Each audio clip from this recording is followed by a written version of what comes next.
अपघातग्रस्तांना आता मोफत उपचार मिळणार. हो, बरोबर ऐकलात तुम्ही.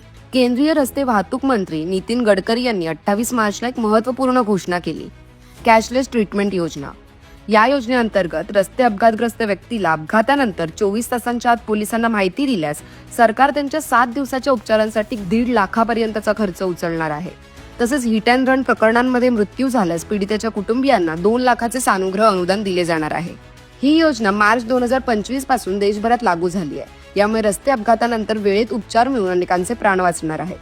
आता यासाठी अर्ज कसा करायचा विचार करताय? अपघात झाल्यानंतर तातडीने रुग्णालयात दाखल व्हा. 24 तासांच्या आत जवळच्या पोलीस स्टेशनमध्ये अपघाताची नोंद द्या. नंतर संबंधित रुग्णालय आणि पोलीस यांच्यामार्फत ही योजना लागू होते. अतिरिक्त कागदपत्रे आणि ऑनलाईन फॉर्म भरायची गरज नाही. ही स्वतःहून सक्रिय होणारी योजना आहे. ही माहिती लवकरात लवकर सर्वांना शेअर करा आणि हा व्हिडिओ आवडला असेल तर आम्हाला फॉलो करा.